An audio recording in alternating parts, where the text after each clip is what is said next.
Окей, я здаюсь. На початку минулого випуску я казав, що не хочу говорити про Ірину Фаріон. И ось сьогодні цілий выпуск буде про Ирину Фаріон. Привет, я сдаюсь. В начале прошлого выпуска я говорил, что не хочу говорить об Ирине Фаріон, и вот сегодня целый выпуск будет про Ирину Фаріон. В свое оправдание могу сказать только то, что неделю назад я понятия не имел, что Фаріон вытворит нечто настолько отвратительное, как она сделала. На фоне этого даже ее хамская ложь о членстве в КПСС просто нервно курит в сторонке. Конечно, это видео не будет просто хронология окончательного полета орлицы в пропасть неадекватности.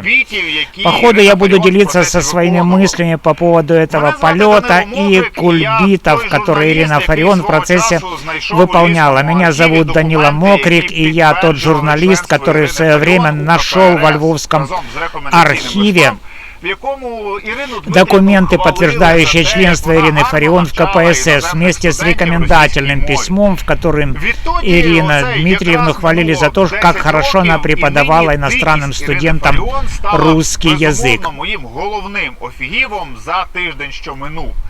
С тех пор как раз прошло 10 лет, и сейчас дикость Ирины Фаріон стала, безусловно, моим главным офигевом за прошлую неделю.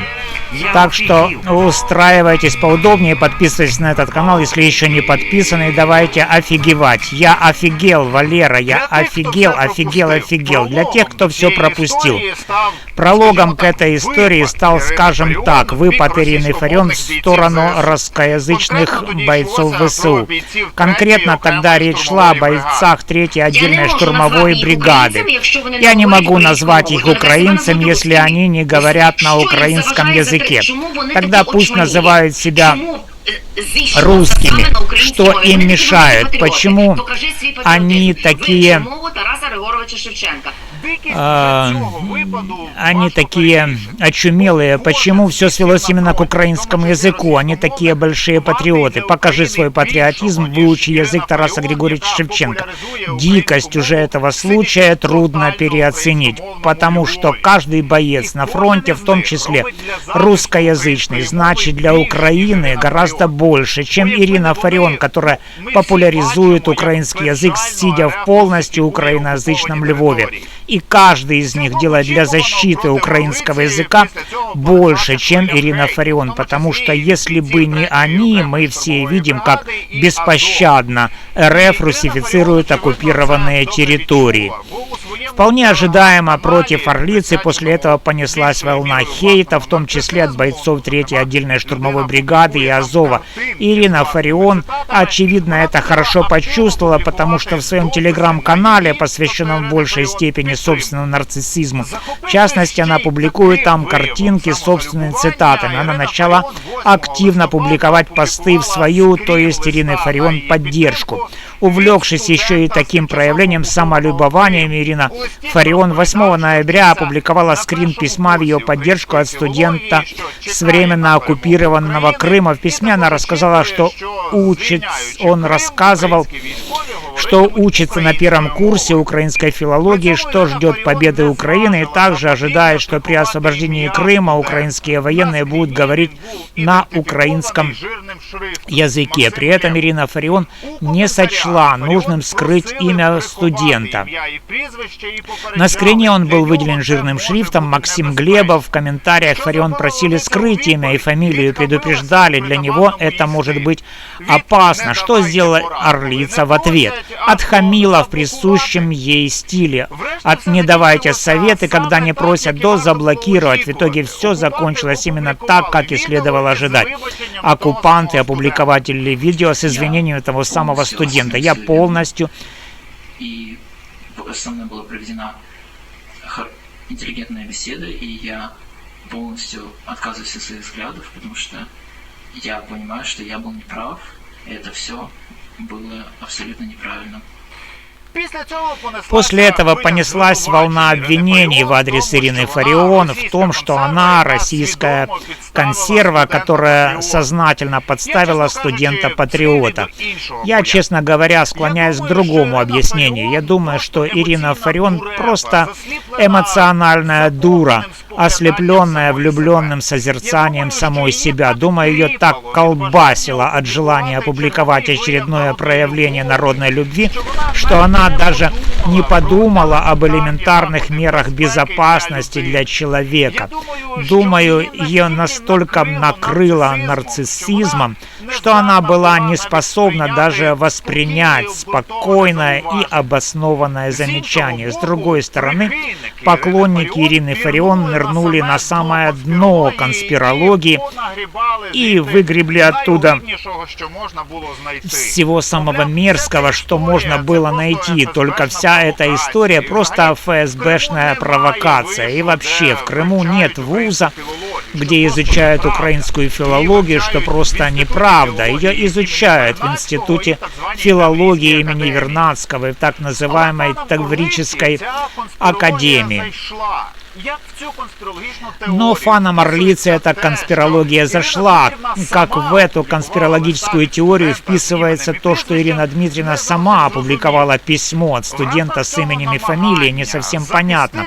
В рамках этой попытки защитить и оправдать Ирину Фарион родилась одна из самых мерзких вещей, которые я видел за последнее время. Пост со следующим текстом.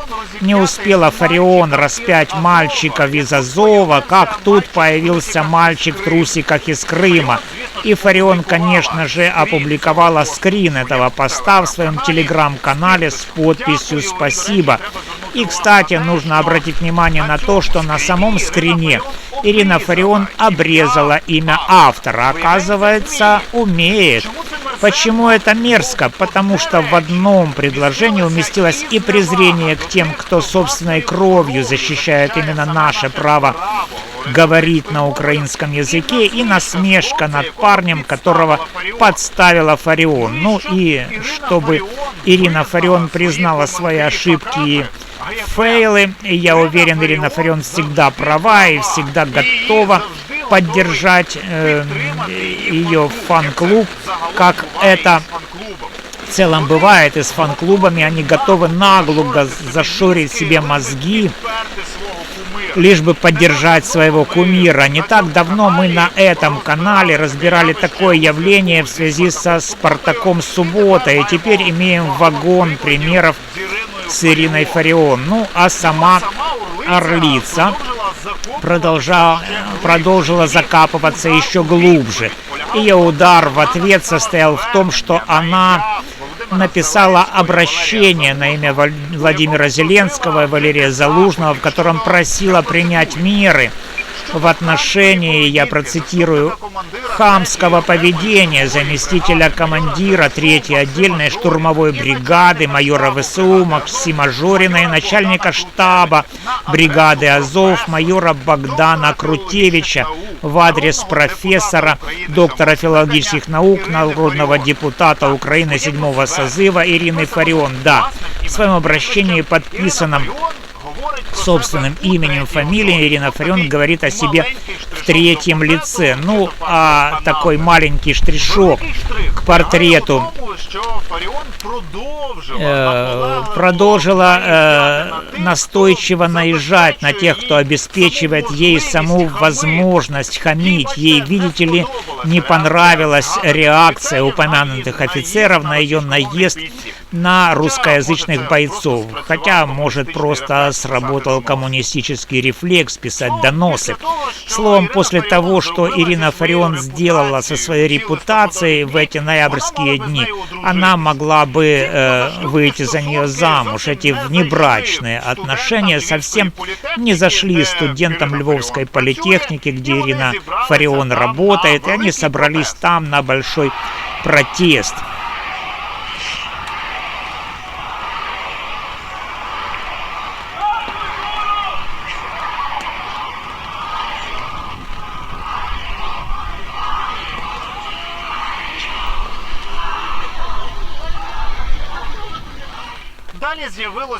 Далее появилось сообщение Львовской политехники о том, что Ирину Фарион оттуда увольняют. Это подтвердил министр образования Оксен Лисовой. Ирина Фарион заявила, что будет обращаться в суд.